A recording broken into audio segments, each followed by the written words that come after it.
Machiavellian Machinations, the political chessboard of Israel and the U.S. Congress. In the Machiavellian labyrinth of international politics, recent maneuvers within the hallowed halls of the U.S. Congress reveal a masterful game of power dynamics at play. Withholding funding for the UN serves not merely as a fiscal decision, but as a calculated move to assert dominance and control on the global stage. It is a display of prowess, a strategic flexing of muscles to remind the world of who holds the strings of influence. Yet, amidst this intricate dance of power, lies a particularly cunning subplot: the manipulation of perceptions surrounding criticism of Israel.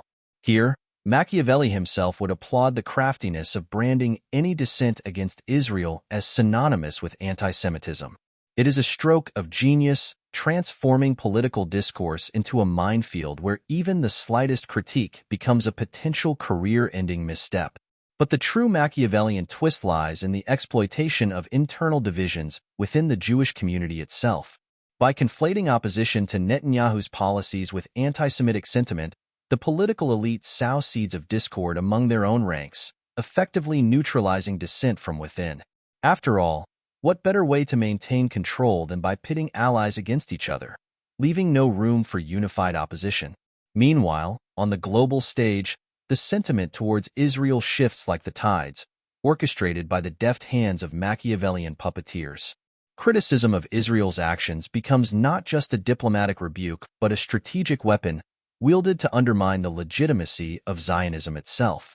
It is a subtle manipulation of public opinion, turning the tide of sentiment against Israel while carefully avoiding direct confrontation.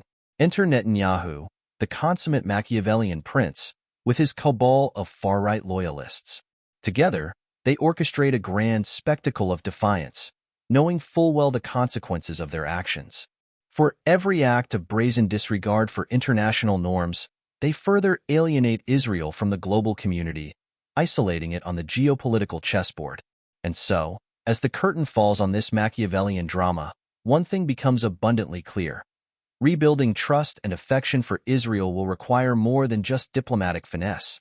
It will demand a Machiavellian mastery of manipulation, a strategic recalibration of alliances, and a willingness to play the long game.